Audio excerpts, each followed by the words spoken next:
Chapter 25, Act 25, The Dragoon's Tale. Act 25, The Dragoon's Tale. The Dead Ringer. Theodore and the hooded man were frozen in place, watching helplessly as the Red Wings airship lifted from the ground, a whirlwind of sand and dust discharging into the air and erecting an ephemeral curtain over Damsion Castle. The ship was still flying too low to make it over the oncoming mountain pass, yet it seemed to be undoubtedly heading southwest, toward Baron. What in the world is happening? The hooded man frowned, and Theodore gasped in reply, pointing due west of the castle. Look, another ship. A resounding explosion tore through the skyline. The newcomer, an oak-paneled ship with billowing red and white sails, was firing cannons through the wall of smoke. Theodore narrowed his eyes to get a better look, his throat clenching. He didn't want to dare to hope, or worse yet, realize he was suffering from an exhaustion-induced mirage, but the attacking ship was a far too recognizable vessel from his childhood. No one else in the world ever had, or ever would have, an airship so splendid as the man who had helped craft with his own two hands the miracle of flight for the people of Baron. I think it's the Enterprise. Could that be Sid and my parents? Another shot rang out, but this time, the Red Wings ship finally managed to right its course, soaring higher in the air in a sudden burst of momentum and fleeing its assailant. For a moment, Theodore thought the Enterprise might give chase, but instead, it sunk back down to the ground without ceremony. It appeared that whoever was on board was going to make a stop at the castle. Let's go, Theodore, the hooded man commanded. I fear for the crystal. Yes. Theodore gasped, tears of fatigue springing to his eyes as he ran ahead, forcing his legs to pump harder than he had ever run in his life. With each stride, his feet sunk painstakingly in the sand. It was as if the desert itself was dragging him down with its claws, desperate to keep him away from the smoking castle and the terrifying secrets enveloped within. He could hear the hooded man grunting behind him, muttering curses he couldn't quite make out. Mother, Father. I'm coming. Please, wait for me. Hello. Theodore shouted as they dashed through the castle courtyard. There came no response. The castle appeared to be utterly abandoned, their only company the overgrown raised beds of flowers that spilled from every corner. Theodore whirled around, jogging backwards as he looked up at the hooded man. Where is everyone? Hopefully they got out before the Red Wings came. We should head for the keep, that's where the smoke is coming from. The pair rushed up the next few flights of stairs, Theodore breathlessly calling out on each floor, just in case someone needed aid. When they came to the throne room, whose doors had been blown open and were half hanging from their hinges with smoke still trailing out, Theodore stifled a gasp, tugging his scarf around his mouth and nose before diving inside. The hooded man wrapped his cloak tighter around his face, taking up the rear. Kneeling on the floor near the now decimated royal throne was Sid, propping up a fallen figure drenched in blood with a makeshift pillow he had created with his jacket. Theodore leapt over the piles of debris, screaming Sid's name and promptly tripping over an overturned column in his rising hysteria. Falling flat on his face, he let out a pained groan, his silver headband imprinting a deep, throbbing groove over his forehead. Ugh. Sid. The hooded man wordlessly bent down to help Theodore to his feet as Sid whirled around, his lacquer pipe falling out of his mouth in shock and clattering to the floor as a semi-recovered Theodore bounded over to him. He threw his arms around the old man's neck, burying his head in his fluffy white beard. He smelled like a heady combination of sweat, wood shavings, smoke, and motor oil. Theodore never thought he would be so happy to drown in such an odd, unpalatable scent again in his life. Whoa. Theodore. Sid cried, holding the boy tightly against him and shaking his head in disbelief. You're alive and in one piece. Thank the gods above. Is that really Theodore? A meek voice asked. Theodore pulled away from Sid, blanching when he saw that the bloodied figure Sid had been tending to was none other than King Edward. The slight, trembling man had taken a horrible beating, his dull brown eyes were encircled in bruises as black as night, and it looked as if one half of his nose was caving in on itself, a trail of wet blood steadily dripping down the hollow of his cheek. His shoulder was a ruptured crater of yet more blood, which had been absorbed into his vest, creating a nauseating muddy hue. Despite all of this, Edward offered up a small smile, which the prince reluctantly returned. I almost didn't recognize you. But my god, you're the spitting image of Cecil now, aren't you? You're only a few years younger than he was when he and I first met, now that I think about it. Time has gone far too quickly.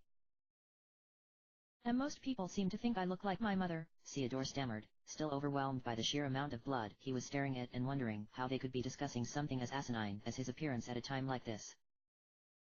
Are you going to be okay? Edward laughed softly, although the way he cringed when he did so indicated to Theodore that even such a small effort was excruciating. Don't worry, Theodore. It looks worse than it is. Yeah, just a half-broken nose and a stab wound, Sid sighed sarcastically. No big deal. Now stay still a moment so I can finish bandaging this. Theodore paused, grateful for the break in conversation to take a better look at their surroundings. There were large scorch marks on the floors and walls from where a powerful fire had obviously run rampant, and entire chunks of the ceiling were missing, collapsed in various piles on the floor, providing some ventilation in the otherwise stifling room. It looked as if someone had taken a wrecking ball to the place, but hadn't quite finished the job. Theodore noticed no one else other than the four of them, and frantically spun on his heel, turning back to Sid. Mother? Where's Mother? You didn't leave her behind in Baron, right? Sid shifted his eyes away guiltily, and Theodore could feel the panic rising in his throat, his oxygen cutting off. What about my father? Was he? I'm sorry, Theodore, Edward cut in, and to Theodore's surprise, managed to shift himself under his own power so that he was sitting up. Sid shot him a look, but ended up shifting behind Edward so that he could reach the rest of the shoulder wound. Edward lifted a handkerchief to his nose, dabbing the blood away tenderly as he looked up at the confused prince.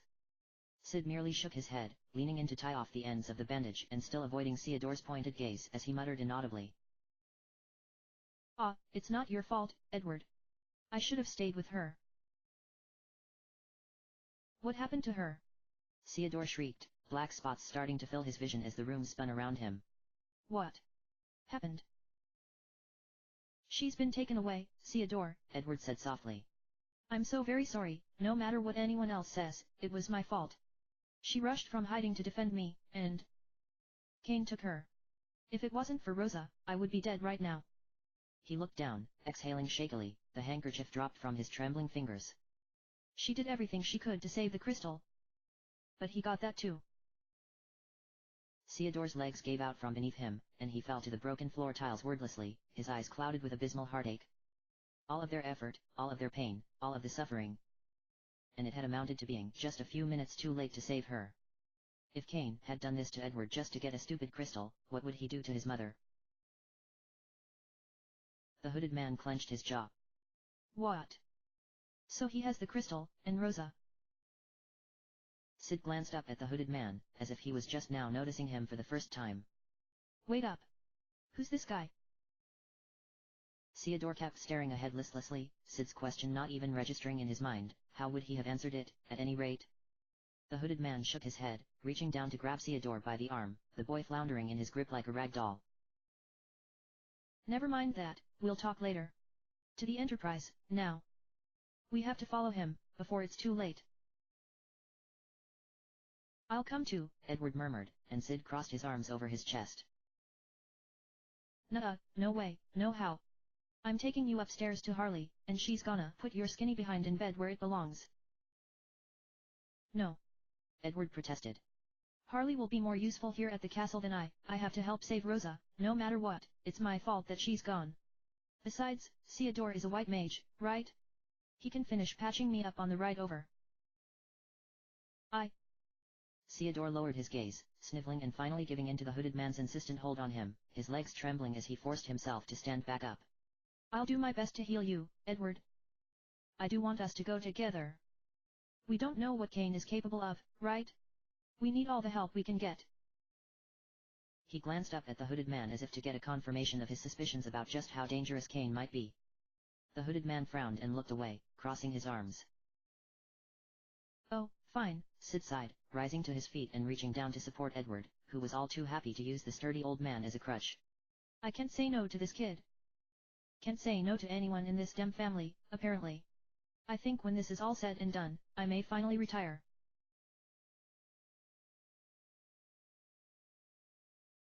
The Red Wings. Rosa's eyes never left Cain's, even as she stared solemnly into the mirror's reflection before her. He had dragged her into the berth below deck, locking the two of them in a room he had obviously been spending quite a bit of time in. She was overwhelmed by his scent when she was shoved inside, although it wasn't entirely in a discomforting way, it was more nostalgic and strangely assuaging than anything else.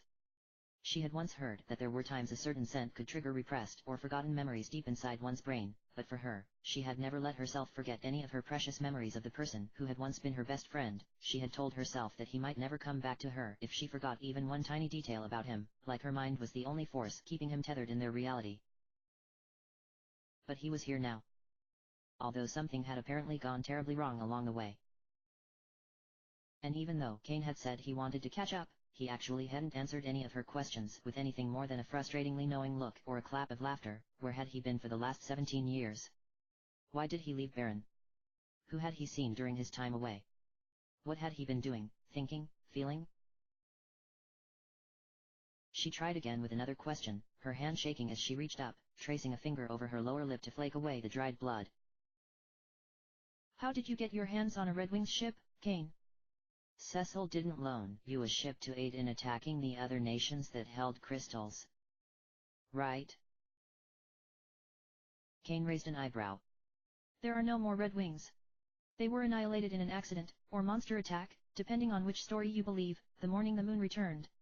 I picked up on the rumors while I was relieving Mycedia of their crystal. They've no need of a ship while rotting in the ground, so why shouldn't I use it? As she listened, Rosa stiffly swept the hairbrush that had been left on the crate turned vanity through her hair. She didn't know whose it was and didn't care to find out, wondering if the stabbing sensation that had suddenly ruptured in her chest was her heart shattering into a million pieces, if they would tear through her circulatory system like crystal fragments until she had been sliced to ribbons and fell dead at Kane's feet, at last relieved of this needless agony. Theodore? Is that why you never came home? By the time Baron fell, you were already... She swallowed, the taste of blood mingling with vomit burning her throat. She realized by the disinterested curve of Kane's lips that he had no clue about the crushing impact of the rumors he had gleefully shared. He didn't know Theodore existed, after all, let alone that he had been with the Red Wings the day of the accident thanks to a sick jest of the gods. She realized that she still didn't want him to know about Theodore, either. She slowly lowered the brush, cringing at the tiny click it made against the crate. Mechanically, her fingers swept through her hair, her eyes locked on her captors through the safety of the mirror's reflection. He was watching intensely as her fingers lifted the veil of hair from her neck, meticulously gathering it into her fist above the crown of her head. If she didn't do something with her hands to keep her mind distracted from Theodore's fate and from the massacre Kane was arranging for her to come home to, she was afraid she would reach for his lance and proceed to slit her own throat. My son is dead. The crystals are lost. And if Kane manages to find Cecil... Kane? Just tell me. Why? Kane looked away from her cold stare to his folded hands. He had been imagining what it would feel like to run his fingers over the sleek curve of her neck hidden beneath that waterfall of hair. Ha ha. Ha ha ha ha. He suddenly laughed, Rosa's chest contracting at the sinister sound. She didn't say anything, hoping he would elaborate on whatever it was he found so damn funny as she carefully tugged a thick lock free from her fist, using it to wrap around the base of the ponytail and securing it in place with a knot. She turned around in her chair, her hair spilling down her back as Kane extended his hand toward her. I've reserved a front row seat for you, Rosa. Just so you can watch as Cecil dies right before your eyes. I know you don't understand why. But you will when it's all over. I swear to you, everything will become clear, you just have to trust me. Answer the question, Kane. She hissed, shoving the chair away and crossing the short distance between them to the bed he had claimed as his seat, smacking his hand away with a loud crack. Despair had suddenly given way to blood-boiling anger. His lance stashed in the corner of the room near the doorway caught her eye, and she could feel her fingers twitching longingly. Before she could make a dive for it, he rose to meet her, blocking her way and grasping her chin in his hand. His other hand encircled her waist, trapping her against him. She had to push up on her tiptoes to keep her neck from straining in his grip, and could see her lip quivering as he stared down at her zealously. How about you answer a question for me instead? Why do you still care about Cecil, even after everything he's done? Because he loves me. Because of his heart. Because he gave me our son, and a chance at having a family that was whole. Because we shared a dream. Because it was never an option to love him or not. I just always have. Rosa closed her eyes. She couldn't bear the way he was ravaging her with his stare, like he was about to unhinge his jaw and swallow her whole. It doesn't matter. Ha! Kane shook his head, brushing her bangs out of her face and releasing her before turning to leave, making it a point to seize his lance in the process. He had picked up on the deliciously crazed look on her face when she had laid her eyes on it.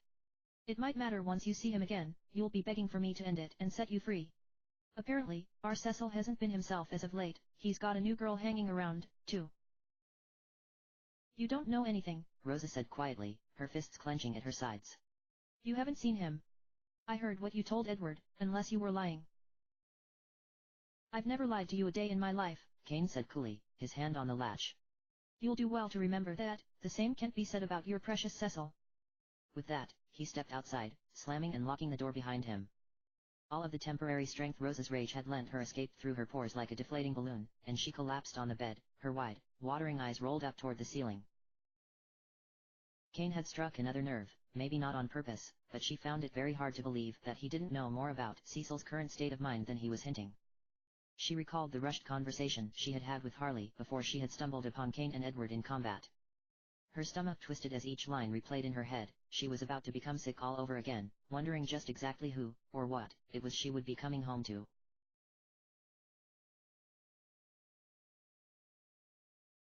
Queen Rosa. Rosa turned away from the window, surprised to see the statuesque scholar standing behind her, polishing her glasses with the sleeve of her jacket and staring at her expectantly. She had been staring wordlessly at the twin moons, of which Harley had a perfect view of from her bedroom. Golbez. That's not your moon, is it?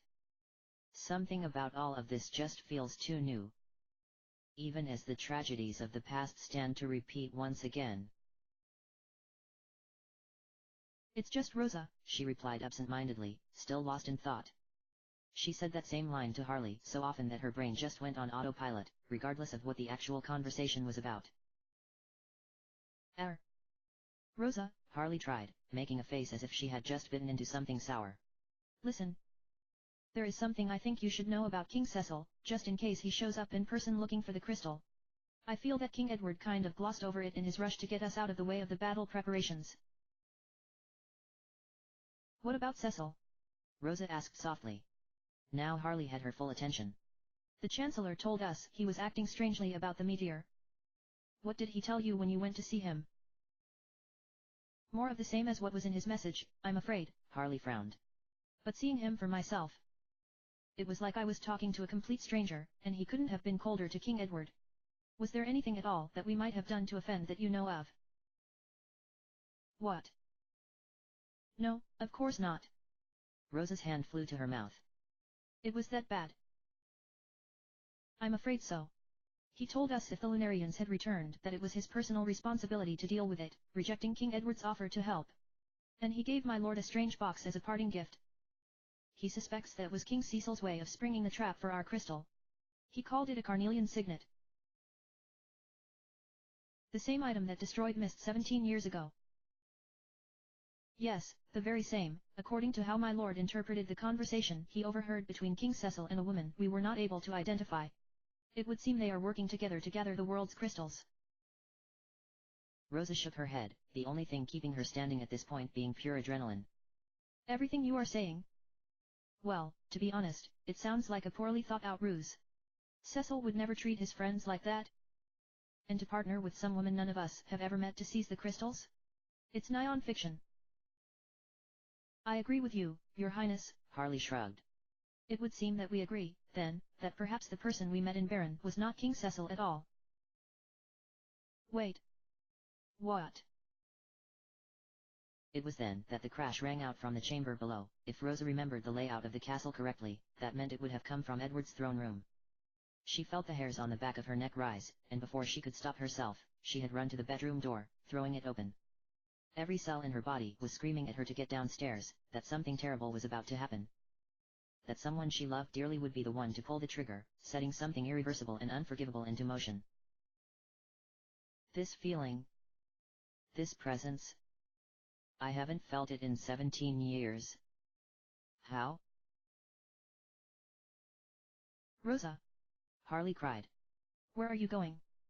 She ran only as far as the threshold, watching with dismay as Rosa fled down the tower steps, disappearing from sight.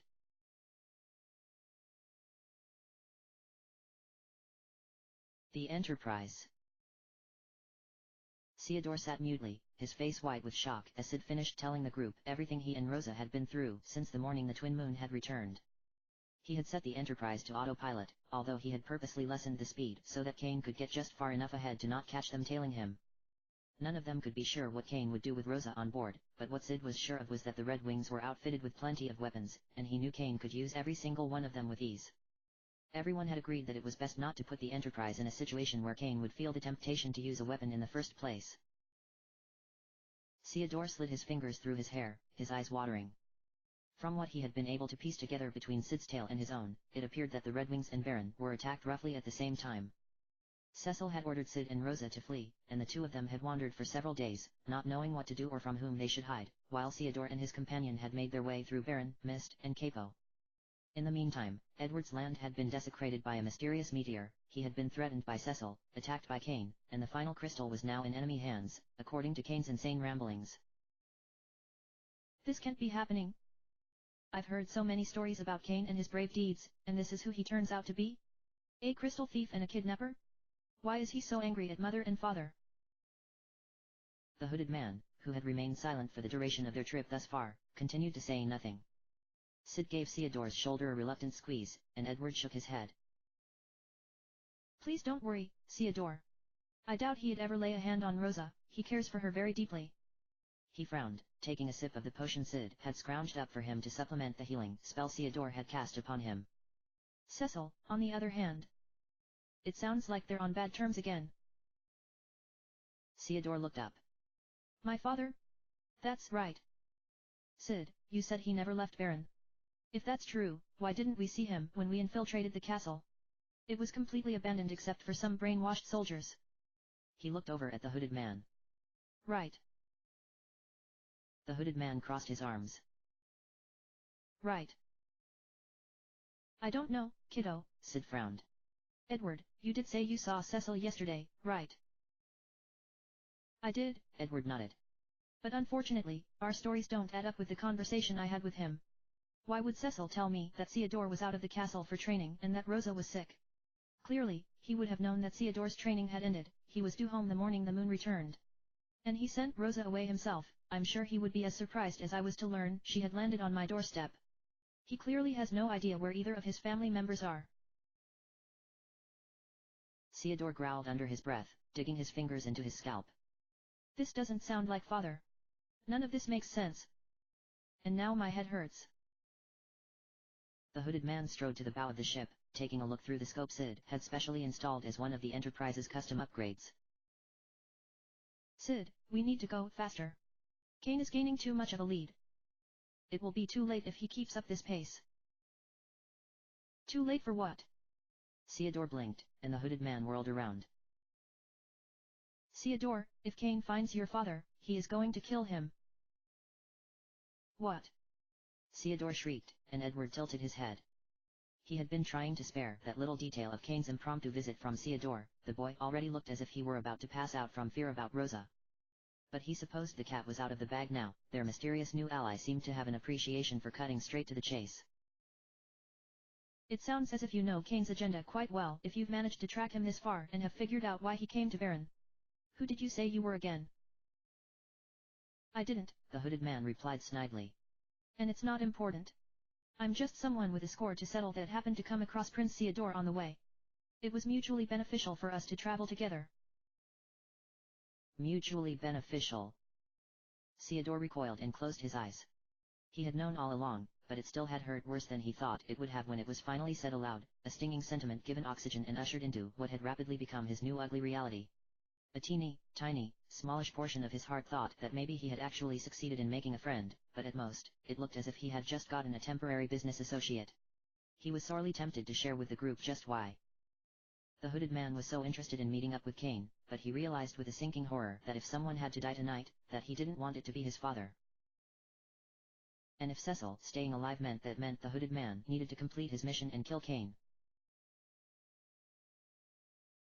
Then so be it. Theodore would keep the hooded man's goals close to his chest so that there would be no potential interference from the others. He wasn't sure how deeply Sid or Edward's loyalties lay with Kane, after all, especially now that Cecil appeared to be hunting the world's crystals too. Sid sighed, lumbering up to the navigation system and punching in a series of codes. He was removing the autopilot and taking over the Enterprise himself. They were crossing over the misty valley. With Sid behind the wheel, it would be no time at all before they would be back in Baron. The exhausted engineer said aloud what everyone on the ship had been thinking as he revved up the engine to catch up to Kane, sending his fellow passengers stumbling forward from the sudden burst in speed. What in the heck is going on here?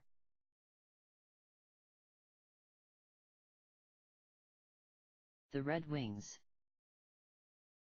Kane killed the engine on the airship. Rosa could hear the gears and pistons and everything else far beyond her knowledge that made the ship come to life fade in their knocking and grinding through the walls of her little prison. She sat up in bed, rubbing her bloodshot eyes as the door flew open. Kane appeared before her, practically glowing with excitement. Come, Rosa. It's time for the main event. Kane.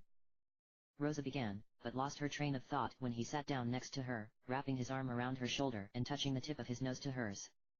It was such an unexpected, undesired burst of affection that Rosa's cheeks exploded in an angry blush.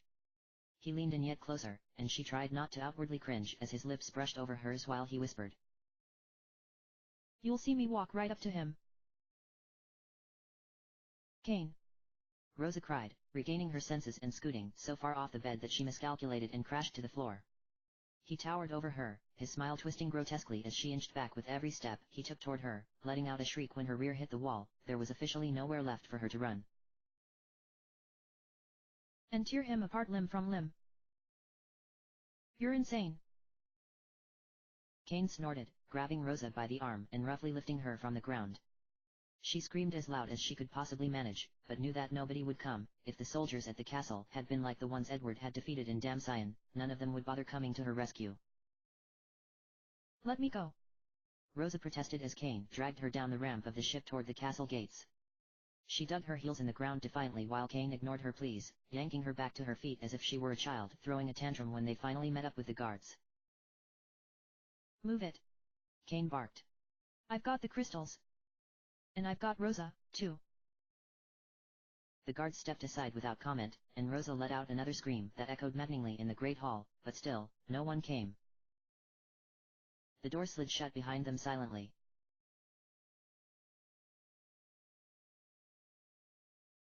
The Enterprise. Prepare for touchdown. Sid called out, and Theodore, Edward and the hooded man scrambled for something to brace themselves to. Theodore's heart nearly burst when he saw the towers of his castle come into view. It felt like it had been years since he had been home again, even though it was mere days. The hooded man slid next to Theodore, who looked up at him apprehensively. Theodore. No matter what happens in there, all that I ask of you is that you follow whatever it is your heart tells you to do. Above anything else, you must learn to trust your intuition. What? Theodore blinked. The airship came to a complete stop, and he could hear the ramp unfurling beneath them. That will be your last lesson, the hooded man gave him a small smile. We've covered traversing the Devil's Road, breaking into your own castle, catching chocobos, spelunking, cliff scaling, waterfall diving, and combat. I'd say that overall, you've been a stellar student. Your father is not going to recognize you when you see him again. Although unfortunately, that could be taken quite literally if what I suspect is coming to pass is true. Hold on a second, Theodore frowned. First of all, I don't remember agreeing to be your student. That implies some sort of trusted relationship.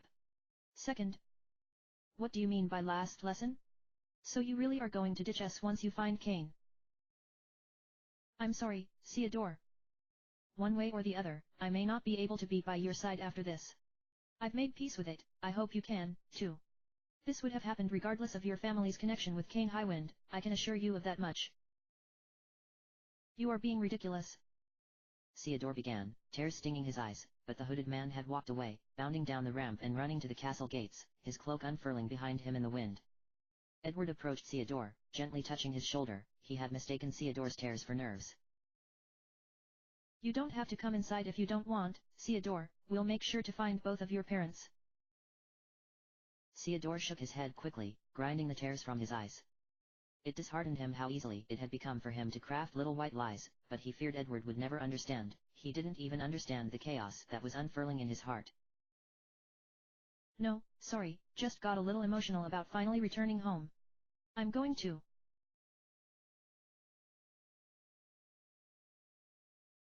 Ha ha ha. I'm coming for you, Cecil. Kane sang, admiring the way his baritone reverberated off of the castle walls. Rosa limped behind him, her eyes on the ground as she tried her best to conceal the spell she was attempting to cast, but alas, it was for naught anyway.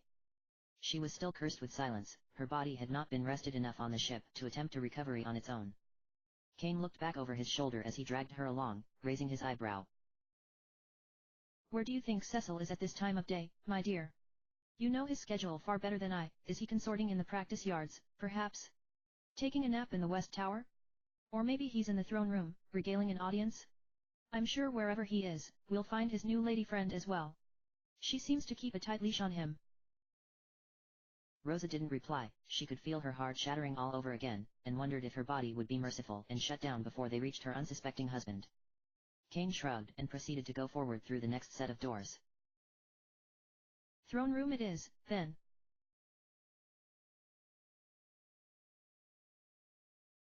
No one may pass.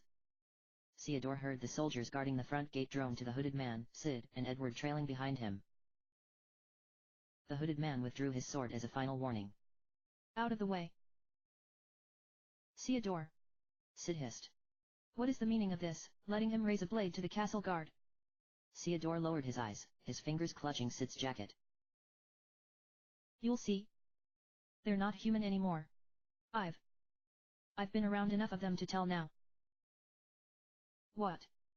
Sid frowned, and there was a blinding flash of light as the hooded man drove his blade into the first soldier's abdomen. The body exploded into a cloud of dust that rained over the hooded man's cloak as he dove in for the second kill.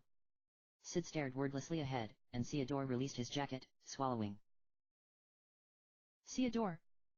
I'm so sorry. Edward pressed his hand to his mouth. Why is this happening to Baron all over again?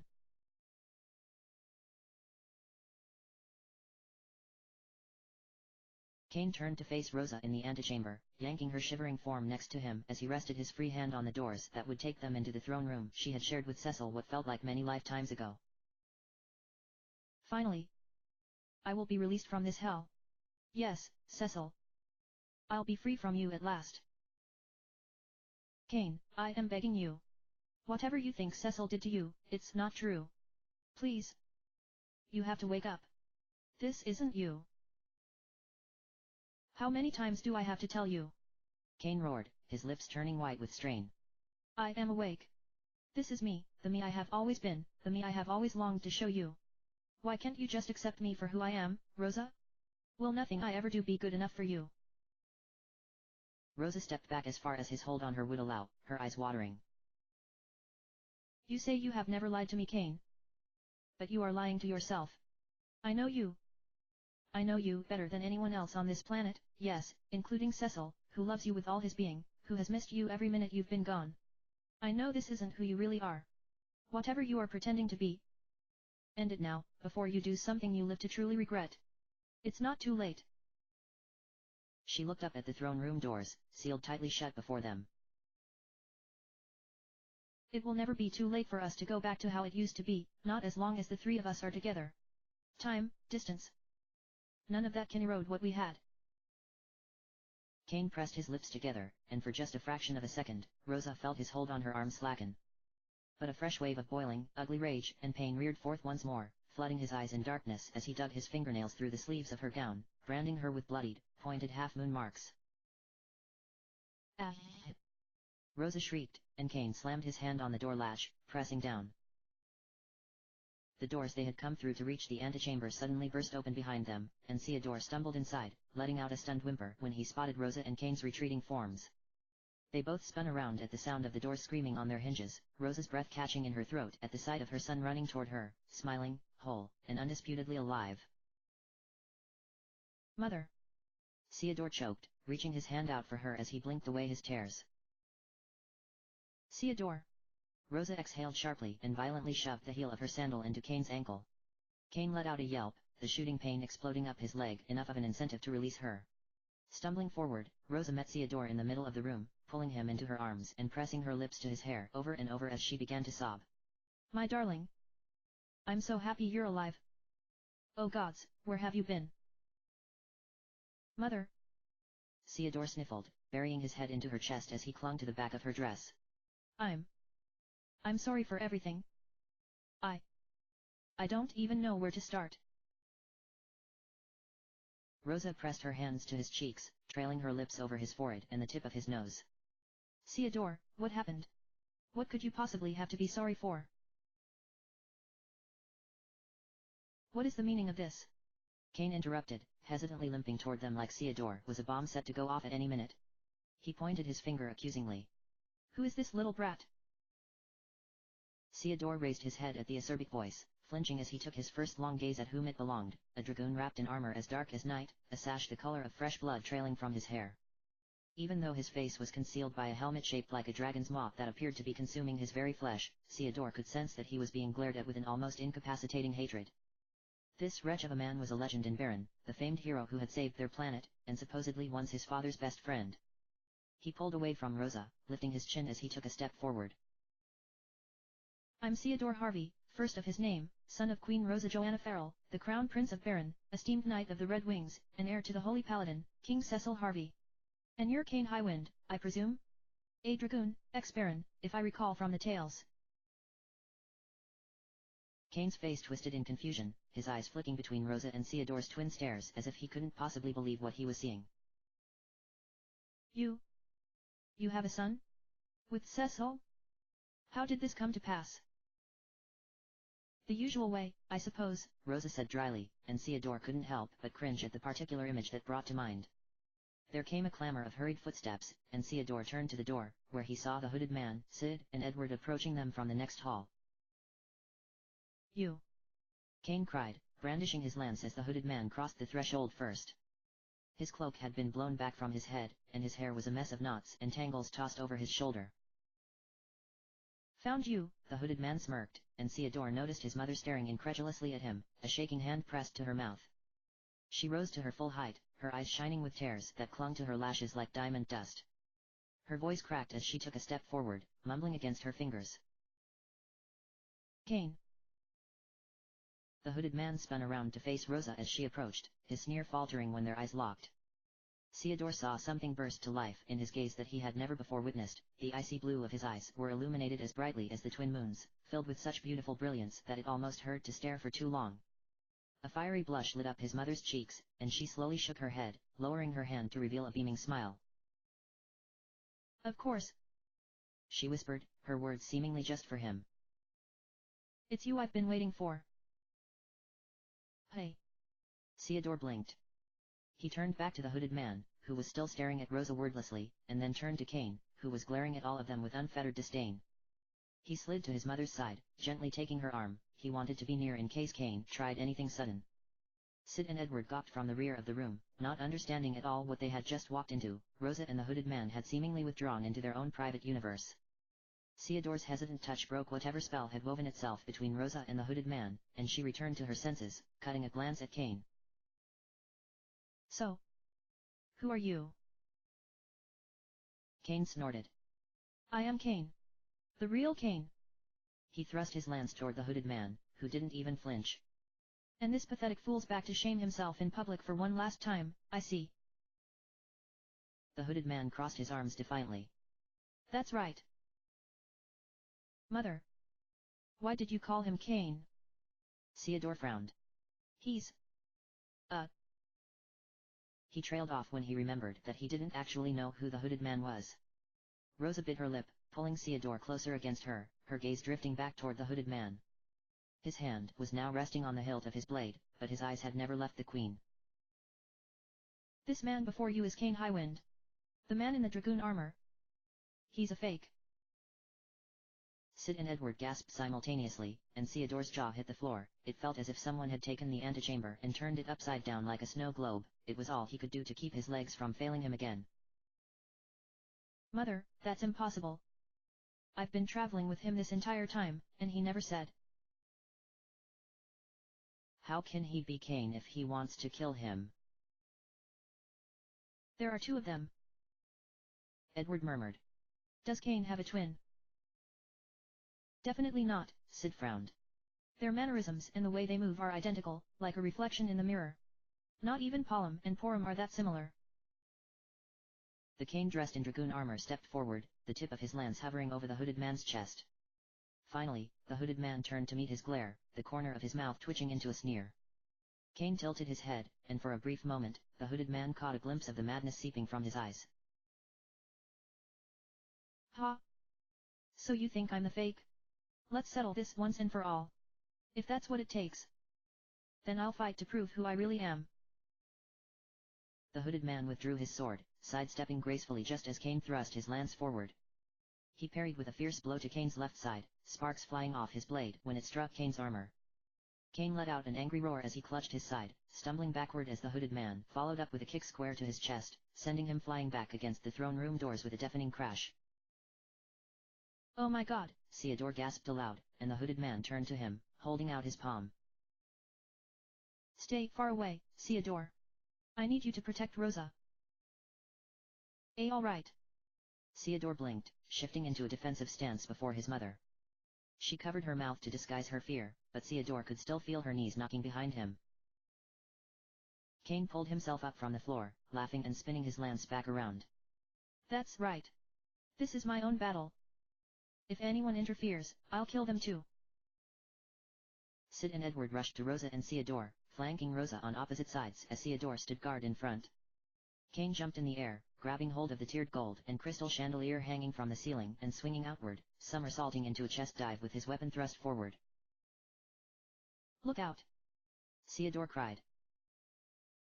But his warning came too late. The skies were Kane's domain as a dragoon, and the hooded man couldn't move fast enough on the ground to dodge Kane's streamlined path of flight. The lance plunged into the hooded man's ribs, sending a spray of blood on the floor as he collapsed to his knees, howling in pain. Kane landed behind him effortlessly, kicking his dropped sword away and ripping the lance out of the hooded man's wound. As he arched his back, his screams intensifying with agony raising his form, Kane smashed him in the back of the head with his foot, knocking him flat to the ground into a pool of his own blood. Kane! Rosa cried, and the dragoon, thinking she was calling to him, turned toward her voice. The hooded man took advantage of the distraction, clamping one of Kane's feet with his legs and twisting himself onto his back, using the momentum to trip Kane up and send him crashing to the ground. He scrambled to his feet despite the throbbing protests of his body, returning Kane's kick with several of his own. His last attack was so frenzied that his boot caught on the extended lid of the dragon's snout, sending Kane's helmet flying through the air.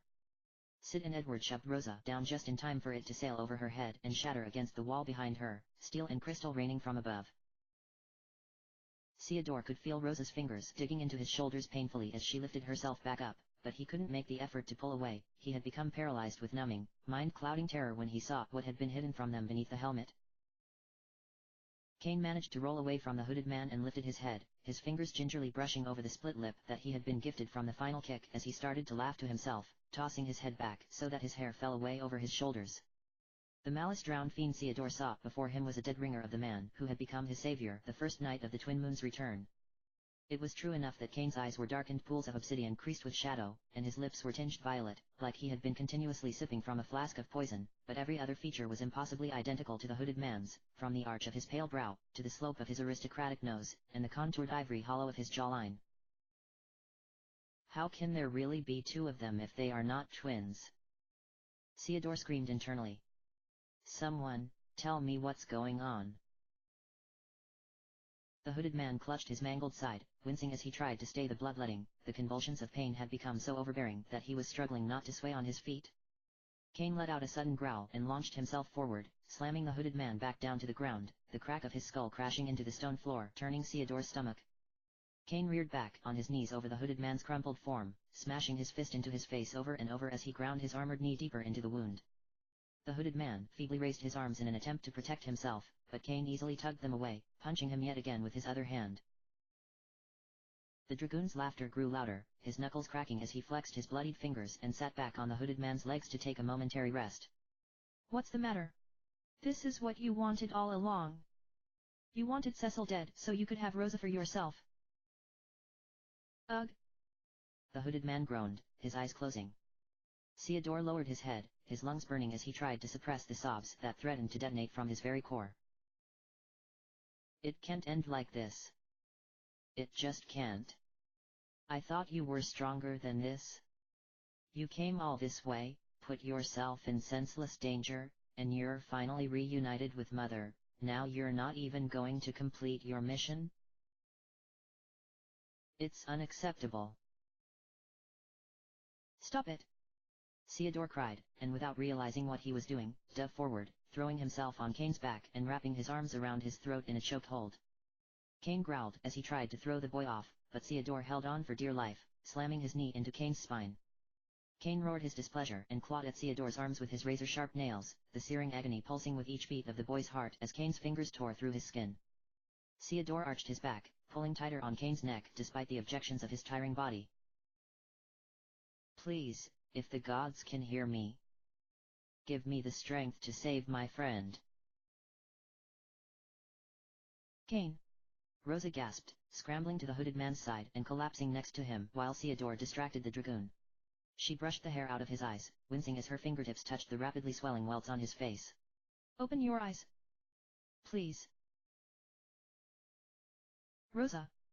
Dragoon Kane growled, finally managing to grab hold of Theodore's arm and give it a violent jerk backwards. A nauseating popping sound reverberated in the boy's skull as his shoulder dislocated, and everything around him began to drift about in agonizingly slow motion as the first wave of pain deluged his senses. And then all at once, the room exploded in a flare of holy radiance. Theodore's scream was lost in the piercing shriek of the light as now familiar warmth enveloped his body, infusing his life force with stardust and weaving through his torn shoulder and battered body with the force of a raging river. His vitality renewed and his form overflowing with infinite vigor, Theodore used Kane's back as a springboard, slamming his feet into his shoulder blades and launching himself into a backward somersault to gain some ground between the two of them. Kane stumbled under the prince's strength, falling to his knees and frantically feeling for his lost weapon in the depths of the blinding light. The hooded man slowly opened his eyes, the world around him immersed in a mist of shimmering brilliance. A tender caress, soft as the down of a phoenix, trailed down the path from his temple through his jaw, and he could just barely make out slightly parted lips, the shape of a cupid's bow. Rosa. My greatest and most selfish fear while I was away was that you and Cecil would forget about me. Now I understand just how foolish I was. But I fear it's too late. The mist was beginning to clear, he could feel the last lingering motes of holy energy sinking into his restored tendons, could see the way his skin glowed with the divine blessings of moonlight. Rosa's face came into deeper focus above his, twin trails of tears running down her cheeks as her lips moved again, her pleas finally breaking through the airwaves. Please, open your eyes. He suddenly shot up, a rush of air expelling from his lungs, and she gasped in shock, falling back on her knees. He spotted Theodore and the dragoon in the midst of a showdown, Theodore's platinum hair standing on end and imbued in celestial blue moonlight, his depthless cerulean stare locked on the dragoon as he took hold of his lost lance and made his advance toward the prince. The hooded man rose, extending his left hand. Another pulse of light rolled through the room in a shockwave, Theodore's eyes flashing as a sapphire and silver twin-bladed lance materialized in the hooded man's grasp, snow-white ribbons of diamonds, pearls, and holy emblems trailing from the razor-edged wings affixed at the vamp plate. Rosa widened her eyes. That weapon. It looks like the holy lance you found deep within the lunar subterrane 17 years ago. Stand back, Rosa. He commanded, and Edward and Sid stepped forward to shield her as she backed away without reply, allowing them to pull her to her feet. The hooded man leapt into the air, and the dragoon made a sudden dive forward, aiming his blade for Theodore's heart. Theodore remained wordlessly, frozen in place by a deep trance, his body already demanding payment for the miracle to which he had given life. He closed his eyes, tears spilling over his cheeks as his spent body ignored his brain's final desperate pleas to run away. Mother. Father. I'm so sorry for everything. Kane, I beg of you, please save them. And Baron. The dragoon's eyes widened as he came to an abrupt halt, a trickle of blood trailing from the corner of his mouth as his lips parted in confusion. Theodore wondered what was taking so long. Surely, he would have felt the steel piercing his heart by now, opening his eyes mutely only to see the dragoon collapsing to his knees before him, glistening twin blades thrust cleanly through his torso. Behind him, the hooded man retracted his weapon, and the dragoon slumped to the floor, his body convulsing all over as his eyes rolled to the back of his head. Why you? The darkness that took Theodore was sudden and welcomed, the last of his energy drained, he was released from his paralysis, his body sailing backwards through the air. Rosa tore herself away from Sid and Edward, screaming his name as she threw herself in his path to catch him. The hooded man bent to one knee over the fallen dragoon, lowering his head and extending his hand toward Kane's seizing form. I am ready to accept you now.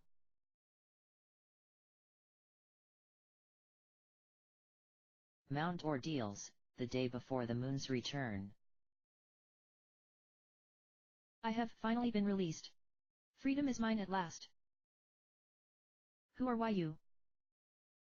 Kane pressed his hand over the tepid, slimy wound that had blossomed in his abdomen. When he dared to look down to see how bad it was, he realized with horror that his flesh had become transparent beneath his shattered armor. He could see the exposed tendons of his muscles and the pooling blood through his clenched fingers as easily as if he had been gazing through a window. There wasn't a single inch of his body that wasn't ravaged in torment. He could even feel the fibers of his hair twitching in pain. What is happening? It feels like the weight of my very bones is lifting from my body. Like something deep inside me has been ripped away. The dragoon offered a cold smile. It's not obvious yet. I am you. I am what you really feel, deep down in your heart. And thanks to your eagerness to step aside, I can finally go forth into the world that rejected you and make all of our beautiful dreams come true. He turned away, his boots crunching through the crystal shards as he took his leave, the blade of his lance dragging aimlessly on the glass tile and releasing a blood-chilling shriek into the air. Wait! Kane muttered. He could feel his eyelids getting heavy. It was getting harder to focus on the retreating figure in the blinding glimmer of the shattered crystal raining down around him. I don't understand. The dragoon paused for a moment. But instead of turning back, he leapt forward, disappearing in a swell of shimmering white light. Kane closed his eyes, lulled to sleep by the slow, meticulous rhythm of his fading heartbeat humming in his ears. As the darkness devoured him, he swore he could feel a warm rush of air kiss his skin. It smelled salty and crisp at the same time, like the eastern coast of Baron where the forest met the sea. You, too, will suffer intense pain. Just as my son did before. Just as he will again when the blue planet is once more veiled by an invader's eclipse. There's that voice again. The one that lured me to the shrine. The end of your exile comes now. Go forth, and face your final trial. I will gift you the last of my strength so that you may retain your corporeal form. I beg of you. Please save him. Kane felt a shockwave of scalding fever surge through his form, the comforting, familiar darkness blown away by a shroud of blinding light. He bolted upright, his eyes snapping open to greet the glaring blue sky as a rush of stale air discharged from his lungs. He was back on the summit of Mount Ordeals, deposited in an exposed heap of limbs in the shadows of the lifeless shrine behind him. His tattered tent stood a few feet away, visibly undisturbed, along with the rest of his minimal possessions. The lance he had been carrying, however, was nowhere to be seen, along with his armor. Blinking, he raised his hands to his face, turning them over and raising them to the sun several times before he was convinced that they were no longer transparent. He then reached down, pushing his palm to his bare torso and gingerly pressing against the new, pink flesh stretched over his abs where what seemed like only moments ago, he had been torn asunder. A mild ache warned him from probing any further, but as far as he could tell, he was back in one piece. He let out a shaking sigh as he lowered his head, massaging his temples with his fingertips. He couldn't grasp hold of any of his thoughts. His memory of what had happened after he had stepped into the shrine was already beginning to fade. A sense of urgency churning deep within compelled him to unsteadily rise to his full height, a timely blast of chilled mountain air reminding him of just how very naked he now was. I've got to get out of here. I've got to find that dragoon. But where would he have gone? He paused before ducking into his tent to see what he could salvage to make himself decent. In the far northern skies, he could see what looked like a black speck tearing across the horizon toward the Adamant Isles. If he were a betting man, he would have put money on it being an airship full of new Red Wing hopefuls being escorted to their trial of knighthood. Kane could remember Cecil's trial like it was yesterday. Cecil had been so nervous that he had spent the entire night prior to his departure alternating between pacing in Kane's chamber and throwing up the spirits Kane gave him in an attempt to calm him down. Kane had already been rising in the ranks of the dragoons, and Cecil was novice in the Dark Blade, which their king had specifically asked him to train under in preparation for his trial to join the most elite military force in Baron, maybe even in the entire world.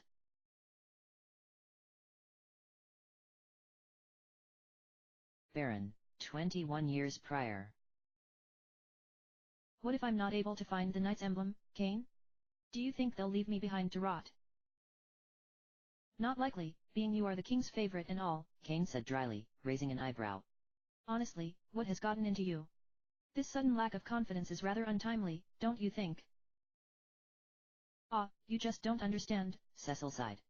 You were destined to become a great dragoon, it's practically encrypted in your DNA. You're already living your dream. And all of a sudden, the king wants me to become a dark knight, and when his word is law, what else can I do but accept? What if I'm not as adept as he thinks? And I fail. So what? Cain blinked. Since when is Cecil Harvey afraid of failure?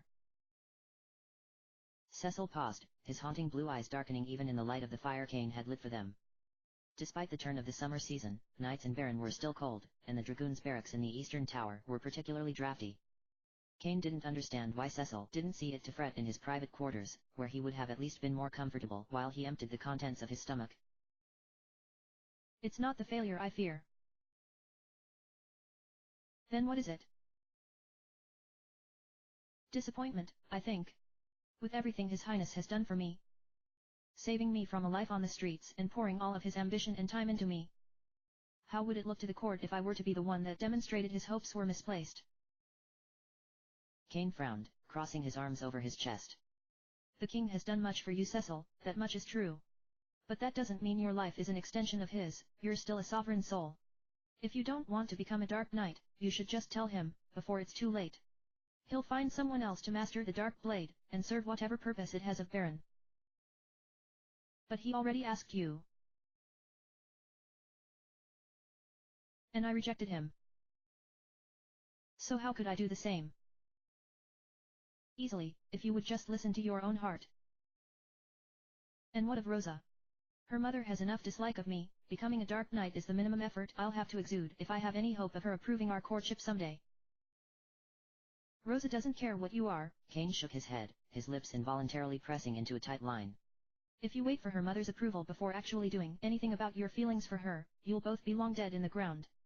But that's another subject for us to rehash on another day, preferably one where we have much stronger drink at our disposal. What are you going to do about tomorrow?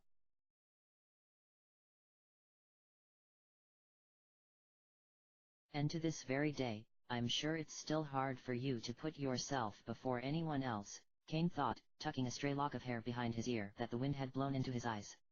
I think that's what I always admired most about you. But it also infuriated me to no end. You went on to become the youngest officer in Red Wing's history. You mastered the Dark Blade, secured your position as His Highness' right-hand man, and even though you kept Rosa at arm's length, she never had eyes for anyone else but you. And then on a nondescript summer day 17 years ago, you threw it all away to save a little stranger in mist. And neither you nor I realized that the next time we saw each other, it would be as adversaries. To the west, he could see the village of Mysidia, tucked away on the dragon-shaped seascape that had given birth to the lunar whale.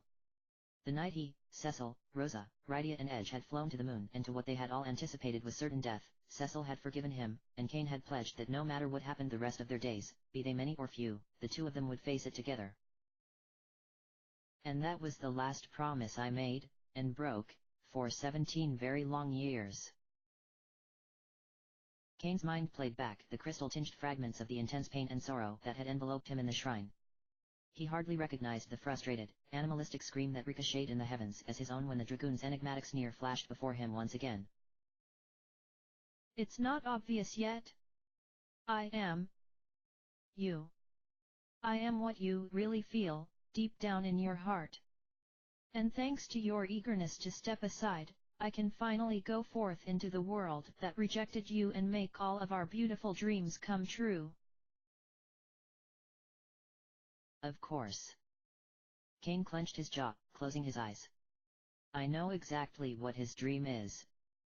It's the nightmare that has haunted me every night since the day we came home from the moon, the nightmare for which I came to this forsaken place so that I could prevent it from ever occurring. No matter how high the price I had to pay for my desertion of Baron, it was all so that the only two people I've ever loved could continue living in the peace for which we fought so desperately.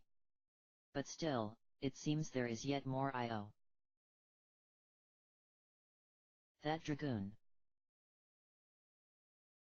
No, the other me. He's going to kill Cecil. And Cecil won't realize he is in danger until it's far too late. Cain crossed his arms over his chest. Mysidia would be his only possible gateway to Baron. He would have to convince the Elder to let him take the Devil's Road, if it was still in commission. Time was of the essence. He had no way of possibly knowing where the dragoon was at that very moment, or if he had even yet left Mount Ordeals, but he didn't want to stick around to find out. He still wasn't exactly sure how he survived his assault, but he knew that in his current state, he would not make it through a second round if he were to encounter the dragoon again. He had no weapons, no armor, no allies, and barely enough life in him to put up a fight. Cain pushed back the flap of his tent, crawling inside and hurriedly digging for the disguise he would sometimes don when he absolutely could not avoid going into town for supplies, a nearly worn-through cotton tunic he had retrieved from the body of a hunter who had met an untimely end in the forests years ago, the breeches he had worn when he first came to Mount Ordeals. Luckily, he had remained disciplined enough in his training to still fit into them, although now they were baggier, and he had to keep them aloft on his hips with a utility belt he had once found abandoned at the base of the mountain. A tattered cloak he used as a blanket and well-worn boots, another item borrowed from the unfortunate hunter, completed his ensemble. He hastily tied his hair into a knotted ponytail and pulled the hood over his head before slipping out of the tent. I'll need to find a weapon, he thought, pulling the cloak together around his body as he approached the bridge that would take him across the summit and to the worn mountain path that would lead him back to the outside world. And it will be nightfall soon enough. I may need to hide in the woods until I gain my bearings. I can't risk the dragoon finding me here on the mountain, not until I've returned to full strength. The next time we meet, I will end him, even if it means I have to die too. To have unleashed such abhorrent darkness into this world. If my life itself is the final price for keeping Cecil and Rosa safe, I will gladly pay it 100 times over. I just pray I'm already not too late.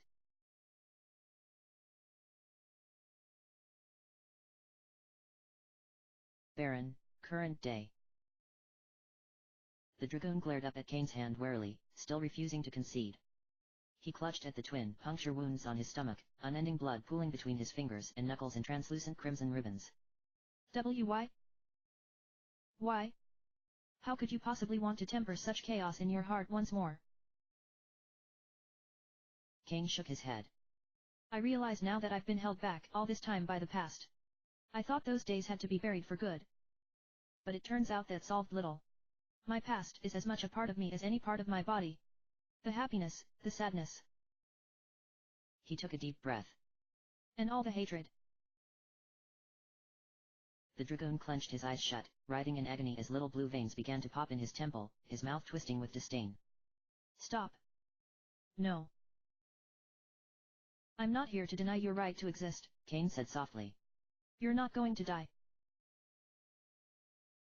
What? You're a part of me, too. Without a past, I have no path that I can walk upon toward a future. Without hatred, I wouldn't appreciate the miracle of unconditional love. And without darkness, light cannot shine. Pulling Theodore's unconscious body into her lap, Rosa lowered her head and let out a breathless sob. The light Theodore had summoned that had healed Cain had also cured her curse of silence his dark self had cast upon her, but none of the healing spells she tried to use on him had any effect. She could feel his breathing getting shallower by the minute as he sunk into himself. How could the gods be so terrible as to take him away again after they had finally found each other? The dragoon sluggishly tilted his head toward her, the corner of his mouth tugging into the slightest of smiles. Startled, she stared down at him, her hands instinctively clutching Theodore closer to her breast. He lifted his hand, his weakening body trembling with the effort, and let it silently fall against Cain's outstretched palm as his obsidian eyes met hers. R.O.S.A. The dragoon closed his eyes, a soft sigh escaping his blood-streaked lips as his body dissolved into a turbulent whirlwind of dancing particles of violet and ruby light. Left behind, sparkling faintly on the floor in his place, were the stolen water, wind, and fire crystals. Theodore's eyes suddenly fluttered open, and he glanced up at his mother confusedly as one of her tears slid down her chin and splashed onto his forehead. He had heard everything as he had been drifting in blissful, numb oblivion, and then suddenly, it had been like someone throwing open curtains to reveal the blinding morning sun in his bedroom. The peaceful darkness had shattered beneath his feet, dropping him cruelly back into the real world. That dragoon? He was the hatred in Kane's heart? When she felt Theodore stir, Rosa looked down at him, her heart nearly bursting with joy as she let out a whimper of relief. The light particles before them gathered into the fluid shape of a ribbon, rushing toward Kane and weaving around his torso, arms, and neck in an infinite spinning loop of dazzling light, like hundreds of miniature shooting stars hurling through his body's orbit. A gentle voice called to them from above, but when Theodore tilted his head, he couldn't see anyone there. Yes. This is justice. That voice. Kane gasped. I heard it on Mount Ordeals in the Crystal Shrine. I've never been on Mount Ordeals. But I recognize that voice from somewhere. Theodore could feel his own eyes watering now, but he couldn't understand why. It's so sad. A lifetime's worth of despair and regret is engraved in that person's heart. I wonder why? Please. My sons. Kane, Theodore, Rosa, Sid, and Edward let out a simultaneous cry of surprise as the room flooded with blinding light once again. Theodore and Rosa clung to each other, clenching their eyes shut and pressing their heads together. Sid and Edward covered their eyes, the radiance seeming to even burn through their fingers. The light from the fallen dragoon that had wrapped itself around Kane was scorched to nothingness, and he could feel himself being lifted into the air, the soft caress of angel wings trailing over his feverish skin. And as quickly as the light had come, it had just as suddenly vanished. Kane opened his eyes, blinking away the pale pink and white spots that clouded his vision. It was as if he had been staring at the sun. The first thing he noticed as his vision came back into focus was that he was still grasping the lance that had mysteriously appeared before him when Theodore had called upon his powers. The more startling observation, however, was that his clothes had completely transformed from shabby rags into magnificent pearl and emerald-plated armor, inlaid with rainbow-flecked dragon scales that shined as majestically as the stars in the night sky. A pair of seafoam green dragon's wings framed the mantle hanging over his shoulder blades, an ivory and violet cape spilling forth in a luxurious pool of silk on the floor. A moonstone-flecked headband mounted with delicate wyvern wings was wrapped behind his ears, the curling earpieces studded in dripping pearls. His corn silk hair was pulled up in a ponytail, a waist-length loose tendril falling over the right side of his face. What they? Kane trailed off, bewildered. As he flexed his fingers in his new gauntlets, the holy lance disappeared in a shower of emerald light and reappeared in a holster on his back. Theodore climbed to his feet, grinding his eyes with his fists as he gawked at Kane. That outfit. It's like a paladin, Edward breathed. He's immersed in the very same holy light that Cecil wields and that Theodore summoned just now. Holy light? Theodore lowered his eyes, his heart racing. That mysterious light that's been protecting me? It's the same as my father's? Kane! Rosa cried, shattering his reverie. Theodore wordlessly offered her his hand, and she used it to pull herself up, nearly tripping on her gown as she stumbled forward and closed the remainder of distance between them by throwing herself into his arms. He caught her easily, pulling her to his chest, his fingers curling into her hair and shoulder blades. Rosa! Kane whispered, closing his eyes as she embraced him so tightly that it ached even through his armor. But he didn't care how much it hurt, he would never, ever pull away, even if she crushed his bones to dust. Thank you for believing in me. For knowing who the real me was, even when I no longer knew for myself. I always knew you would come back to us, Rosa mumbled into his chest. I never stopped praying. Yeah, you sure kept us waiting, kid. Sid sniffled, tugging his goggles over his eyes. That was a sure sign that he was tearing up himself. After all this time. You're finally back. Kane patted Rosa's back, and they pulled apart, Rosa wiping away her tears with her sleeve. Kane looked up at Sid and Edward, smiling crookedly. Yes, I am here before you once again. Sorry for the dramatic entrance. It's not really what I pictured for my homecoming. Edward stifled a laugh, and Theodore stepped up to Kane, lowering his head.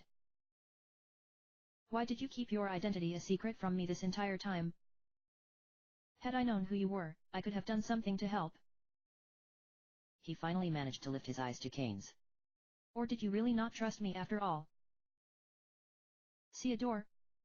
Cain sighed, resting his hands on his shoulders. It was never my intention to lie to you.